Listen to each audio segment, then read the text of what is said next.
Okay, so in this lecture, I want to talk about Susan Wolf's article on moral saints. And I think the wolf is interesting in and of itself. She raises this criticism to morality as we usually think of it. And I'm going to argue I don't think her criticism works as well as she thinks. I don't think her argument that moral sainthood is in some way bad and that this tells us something deep about morality, I don't think that that's ultimately convincing. But what I do think is interesting about Wolf is that I think she shows something that's missing about Kantianism and utilitarianism. The life of the moral saint isn't as bad as Wolf makes out, but it's hard to think of what a moral saint is and why their lives aren't really that bad in the terms that Kantianism and utilitarianism provide.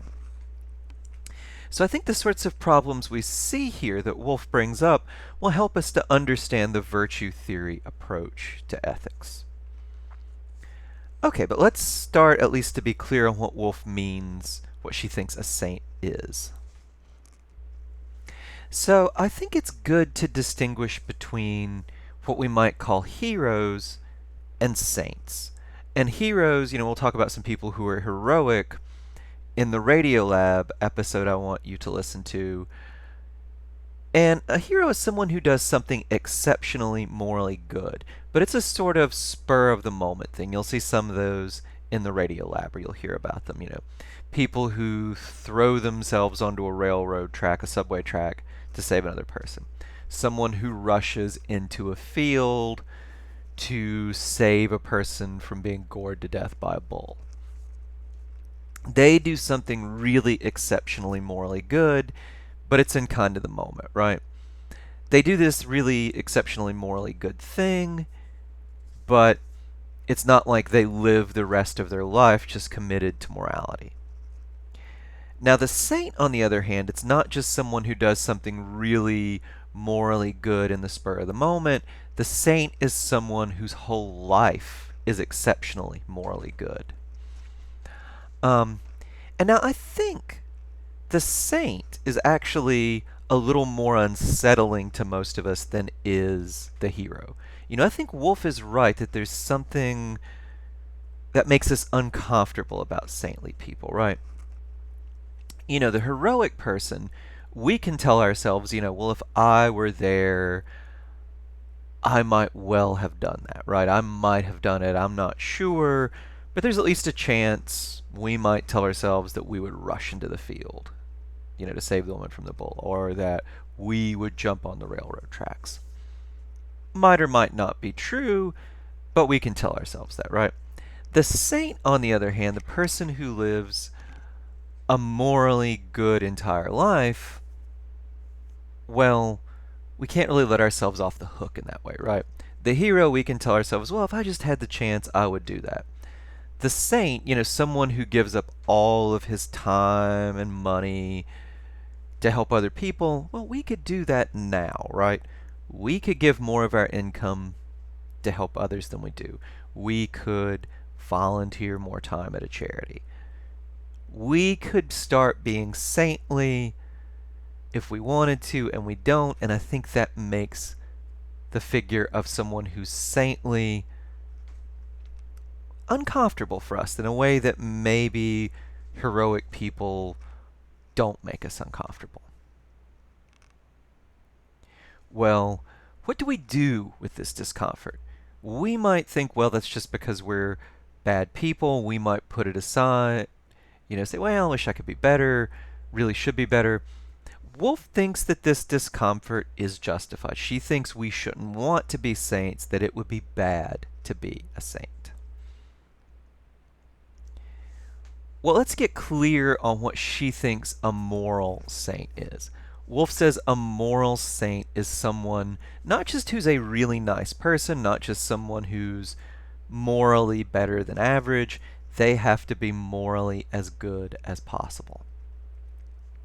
To be a real moral saint, you have to be exceptional, probably morally perfect, right? So Wolf uses this idea of the moral saint to argue for a larger goal. Wolf's larger goal is to show that morality isn't as important as we usually think it is. It's not that morality is unimportant. Wolf is not saying that we should all go out and be complete scoundrels or sociopaths, that we should just do whatever we can to get what we want.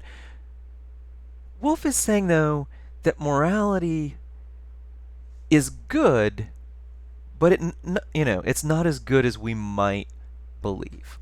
We are probably brought up, or many people believe, that morality, in a sense, should trump everything else, right? Kant seems to think this. If it's your duty, you do it. That trumps everything else. Morality, more important than anything, you should just drop everything else when you face a moral dilemma and do the morally right thing.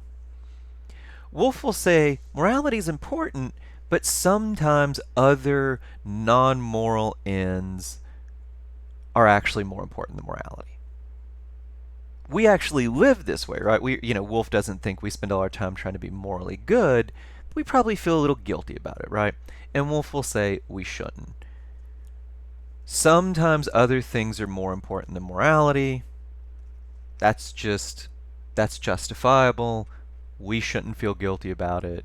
We shouldn't think that we should devote everything to morality, right? Well, okay, why does Wolf think this? Let's see. But first, I think we have to see the argument she wants to make with this. So here's Wolf's argument.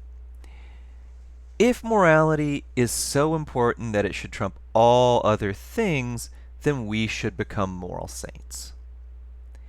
If morality really should, we all say morality should trump everything else. Well, if we were consistent about that, we should drop everything and become a moral saint. I spend a lot of my time doing things that don't help others. I sit around and watch TV. I could be volunteering in a homeless shelter, right? We think we're selfish in little ways, right? We could give our kidneys to complete strangers. We don't do that. We read about these people like Gandhi or Mother Teresa who are saintly, and we think, well, that's great. And part of us thinks, well, we should do that. We should try to be like these people. And Wolf says, no, you shouldn't. If you really think it through, it's not good to be the kind of person who gives up everything for morality. Well, why not?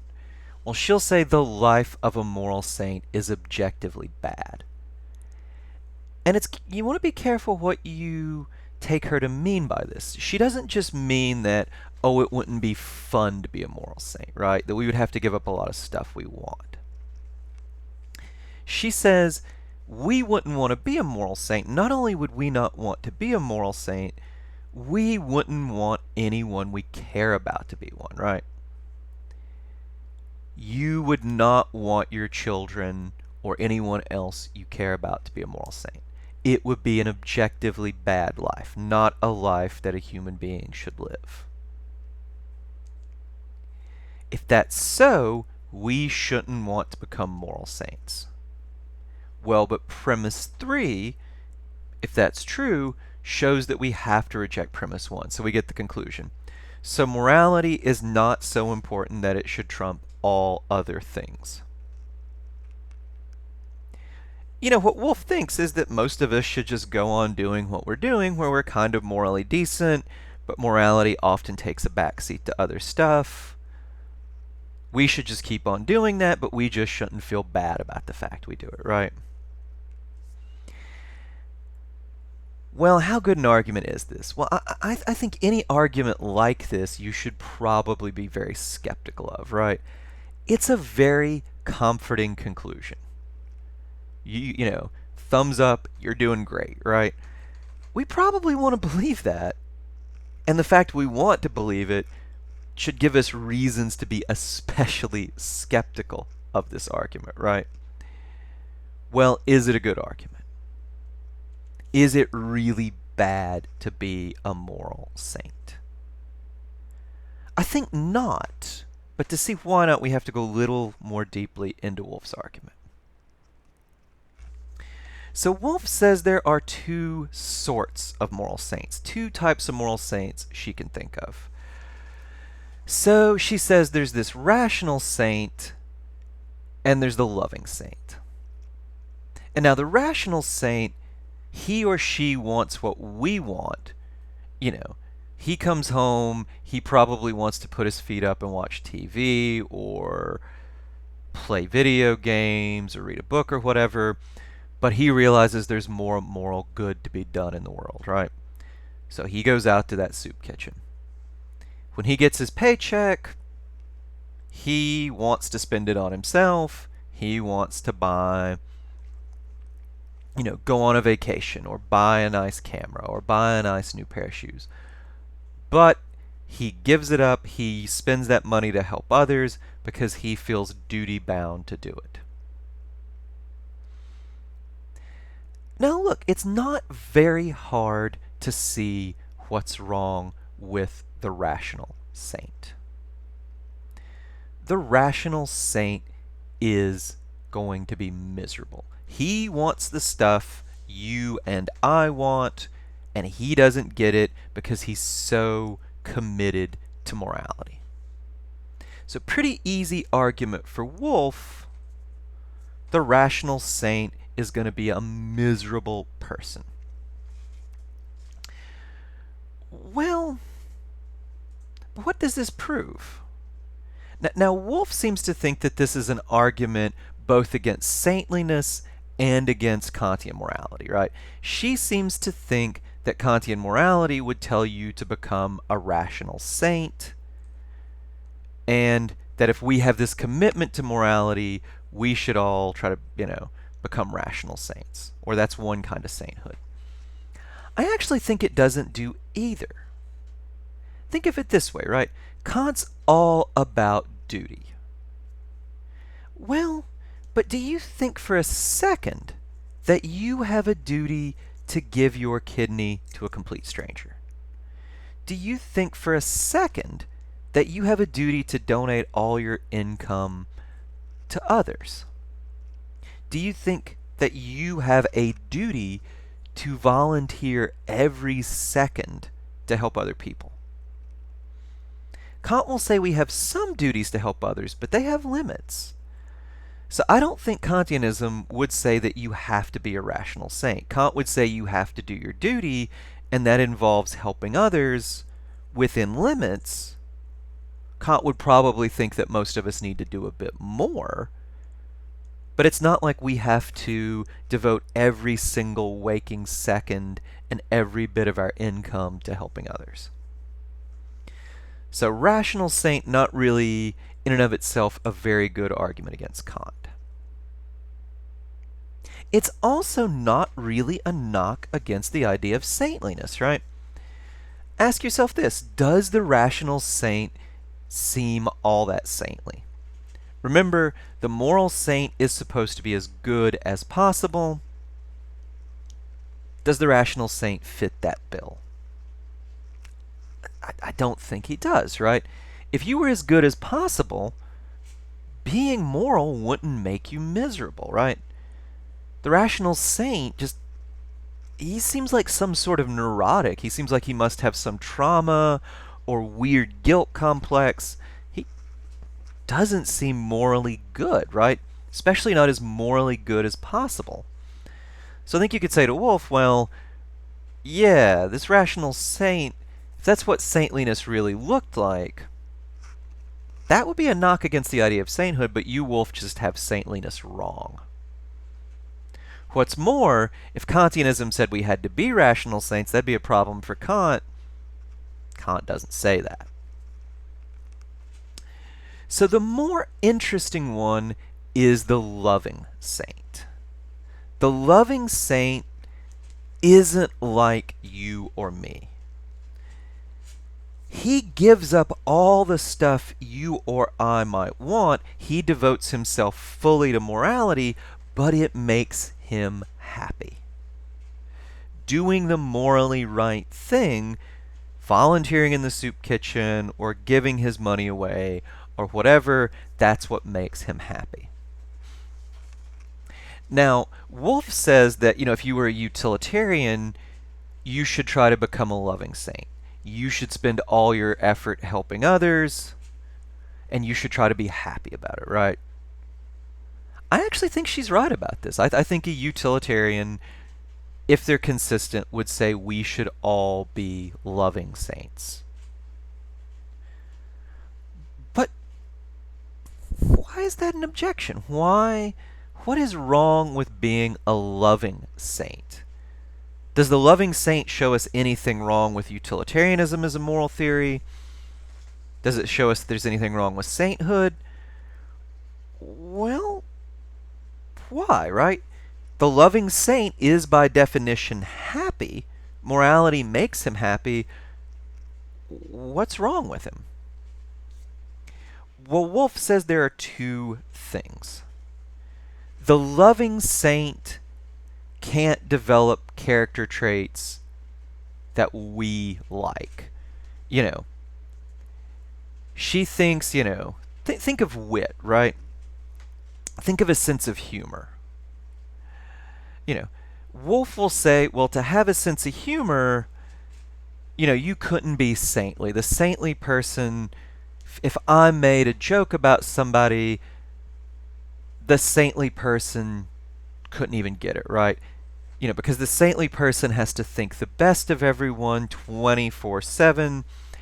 He couldn't make any jokes. He couldn't even laugh at them, if I made fun of the fact that somebody was really vain and had a fragile ego and always had to brag. Well, the loving saint wouldn't laugh at whatever I said about this person. They'd be like, yeah, it's just sad that he has to be like that. I don't know what could have happened. And, the loving saint would have to be naive, right? Just this childish, gullible figure. And he might be happy, or she might be happy, but Wolf says they would be kind of pathetic. They wouldn't have wit, they wouldn't have, an appreciation of art or anything like that, because, that would often require not thinking the best of people. And she'd also say there wouldn't be any space for non-moral pursuits in the loving saint's life. If he or she wanted to, say, learn to play the piano, or they wanted to read a book, no, they couldn't do it unless it's somehow connected with helping others. Morality is so important to this person, it crowds out everything else. And so even if the loving saint might be happy, even if their life might be pleasant enough on the whole, Wolf would say from the outside, we would think this person's pathetic and boring. Just dull. We wouldn't want to be this person. We probably wouldn't want to spend time around them. We wouldn't want our children to spend time around them, right? We certainly, maybe we want our children to spend time around them, but we wouldn't want our children to turn out like that, right? So Wolf would say, when you really think about the loving saint, they just have a boring, uninteresting life. Contrast the loving saint with these people, whose lives we really admire, right? She talks about Paul Newman or Groucho Marx or, characters from novels she likes, right? She says, well, none of these people are like the loving saint. The loving saint would be so boring we'd never want to read about or hear about this person. Well, is Wolf right about this? Actually, she's not. I'm pretty confident in saying that she's wrong. And we might, I'd call this the Fred Rogers test, right? Fred Rogers, the children's show host from Mr. Rogers' Neighborhood. Wolf never specifically mentions Fred Rogers in her article, but she seems to have somebody like Fred Rogers in mind, right? He's just boring and pleasant and kind. You know, maybe we're glad he exists, but we wouldn't want to be him, right? Just such a boring guy. Who besides a 3-year-old would want to spend any time hearing about or being around this person? Well, is that true, though? Is someone like Fred Rogers really boring and bland? Do they have an objectively bad life?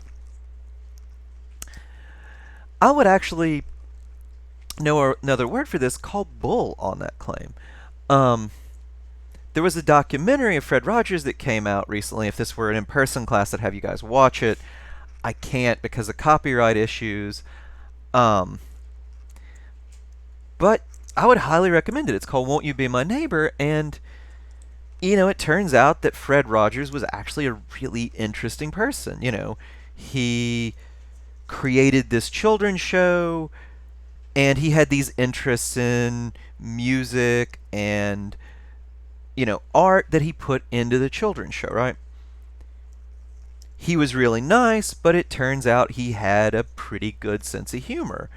He didn't make fun of people, he didn't tear them apart, but he was pretty funny. I'll give you an example. One of the cast members of his show, Fred Rogers, I guess, would bring in a camera like this back then when you had film cameras, and he was just bad about leaving his camera around. So one of the crew members took a picture of his bare butt. So Mr. Rogers gets the film back. He doesn't say anything to this guy.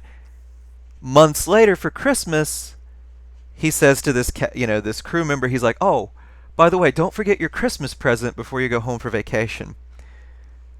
The guy unwraps his Christmas present. It was a giant blow-up of the picture of him mooning Mr. Rogers' camera. I mean, that's funny, right? I mean, it's not mean. He's not making fun of the guy, but that's not boring. That's not bland. That's not like, oh, I don't get this, right? That's a pretty funny response to this. Mr. Rogers also wasn't naive and gullible and easily taken advantage of.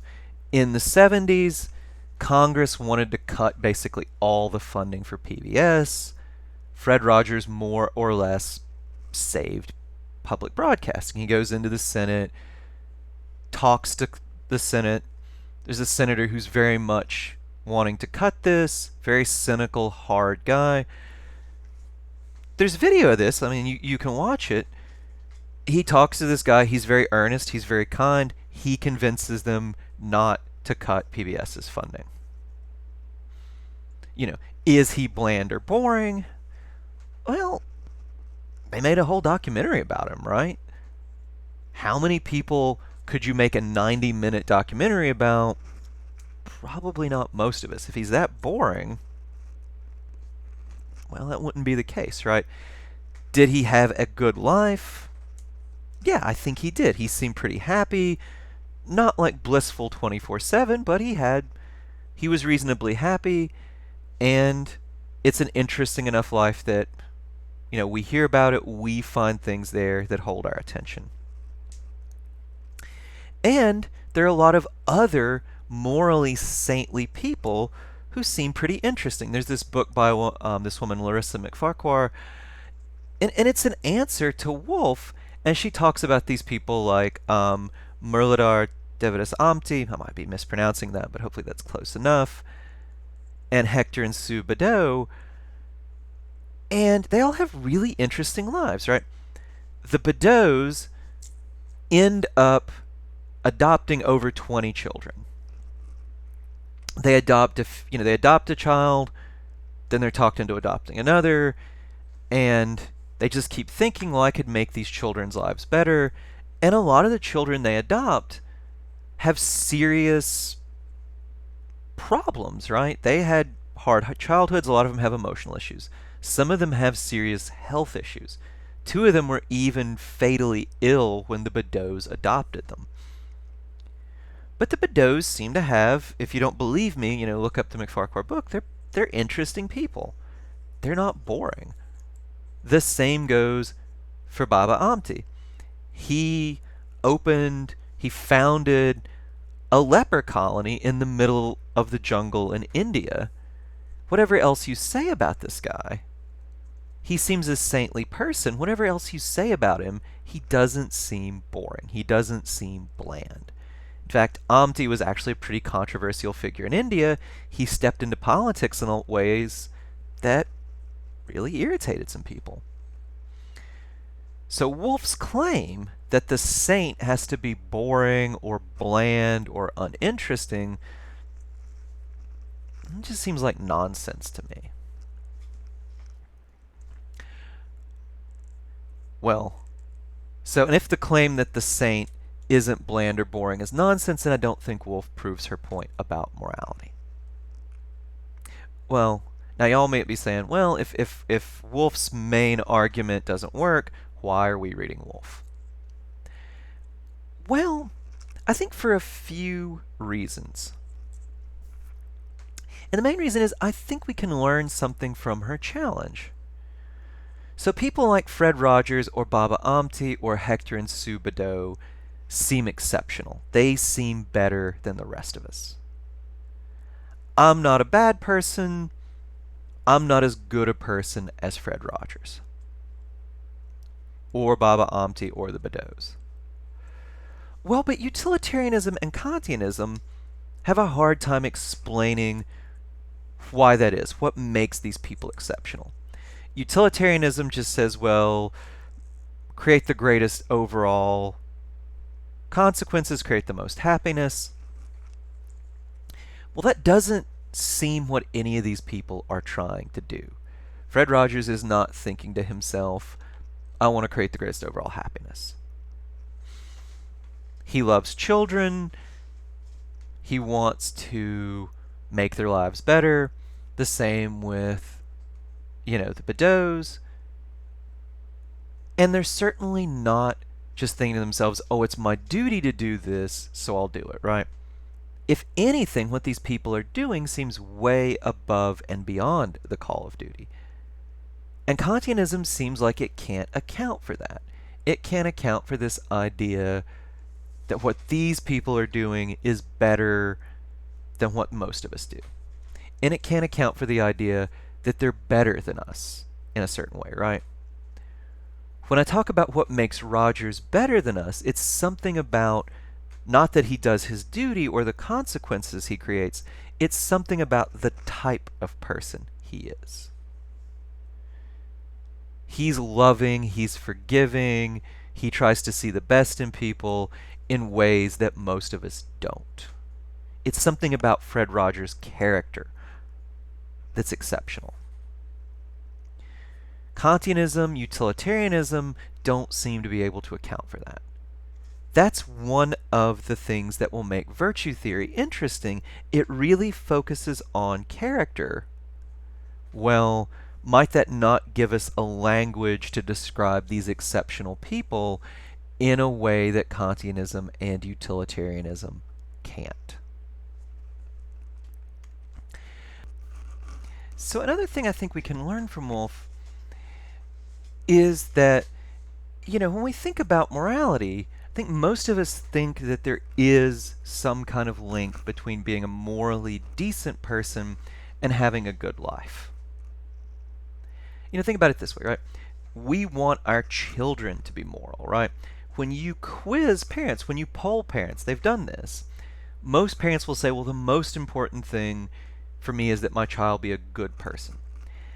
Look, I'm not sure everybody really means this, especially given the way some people raise their children. It doesn't seem to be what they're aiming for.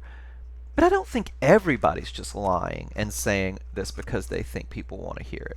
I think a lot of people do really care that their children are morally decent people. Well, but look, we want what's good for our children, right? And if there wasn't some kind of link, if we didn't think there was some kind of link between being morally good and having in some way a good life, it would be weird that we try to get our children to be morally good people. Think of this, right? Think about when people are on their deathbed looking back did they have a good life? What do they think is important? What will you want to be true of your life when you're looking back on it? A lot of times it is important to people that they had a morally good life, right? That they were honest, that they treated people well. That's one of the things that I think we think is important, that it was meaningful, that it made a difference, that it was significant. Looking back on our lives, we do think that's important. Well, here's the problem, though. Kantianism and utilitarianism don't really seem to be able to explain what the link is, right? Think about utilitarianism. It seems that you're going to have to give up everything that matters to you to create the most overall happiness. How is that going to be a good life? Kantianism, unlike what Wolff says, I don't think Kantianism requires that we give up everything. But Kantianism, doing your duty will often be bad for you, or at least it seems that way. Well, so Kantianism doesn't seem like there's any connection. If anything, it seems like it gets in the way, right? And the same with utilitarianism, even worse. Seems like to be a good utilitarian, you're going to have to give up everything that might make your own life good just to create the most happiness. And think about it this way, right? Think about that deathbed moment. If you're looking back on your life, people aren't going to say, yep, I created the greatest overall happiness. That's greatest, more pleasure, less pain, good life. That would be a weird thing, right? Or if somebody said, yep, I always did my duty, always treated people as ends in themselves, never as mere means. That seems a little better, but you seem like you want to be able to say more, right? Doesn't seem like Kantianism or utilitarianism gives us quite enough of a vocabulary, quite enough of a way to talk about, what kind of life would be good for us looking back on it. What sorts of parts of morality would be important. One of the things we're going to talk about with virtue theory, one of the reasons it will be interesting is this question, well, what does a significant, a meaningful, a good life look like, and in what way does it connect with morality? Virtue theory seems like it might be able to do a lot better on that score than can Kantianism or utilitarianism.